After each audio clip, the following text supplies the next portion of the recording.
Cons film ఫెస్టివల్లో Janhvi Kapoor తన ప్రత్యేకమైన లుక్తో అందరినీ ఆకట్టుకుంది. ఆమె ప్రతి డ్రెస్ తన తల్లి శ్రీదేవిని గుర్తుచేస్తుంది. ఈ విషయానికి ప్రస్తుతం సోషల్ మీడియాలో చర్చనీయాంశంగా మారింది. ఫ్రాన్స్లో కాన్స్ ఫిలిం ఫెస్టివల్ జరుగుతున్న సంగతి తెలిసిందే. ఈ ఫిలిం ఫెస్టివల్లో మన ఇండియా నుంచి కూడా అనేకమంది సెలబ్రిటీలు హాజరవుతున్నారు. అయితే కాన్స్ ఫిలిం ఫెస్టివల్ అంటేనే ముఖ్యంగా వెరైటీ డ్రెస్సులకు, ఫ్యాషన్ ట్రెండ్కి కేర్ ఆఫ్ అడ్రెస్. అక్కడికి వచ్చే నటీనటీమణులు కొత్త కొత్త డ్రెస్లు వేసి అలరిస్తూ ఆశ్చర్యపోయేలా చేస్తారు. ఈసారి కాన్స్లో జాన్వీ కపూర్ కూడా పాల్గొంది.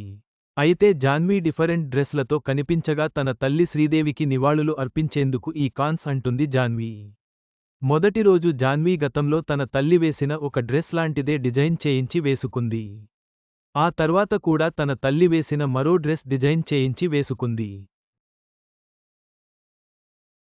జాన్వీ మొదటిసారి కాన్స్లో పాల్గొనడంతో తన తల్లికి ట్రిబ్యూట్ ఇవ్వడానికే ఆమెలా డ్రెస్ డిజైన్ చేసి వేసుకున్నాను అని తెలిపింది.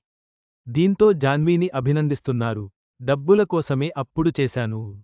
నాకు కొంచెం నత్తి ఉంది. నేను వద్దు అనుకున్నా వాళ్ళు మళ్ళీ అడుగుతున్నారు.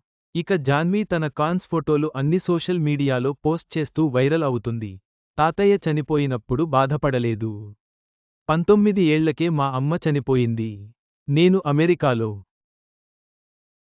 సుమంత్ ఎమోషనల్. జాన్వీ కపూర్ తన తల్లి శ్రీదేవికి ఇచ్చిన ఈ ప్రత్యేకమైన నివాళి సోషల్ మీడియాలో వైరల్గా మారింది.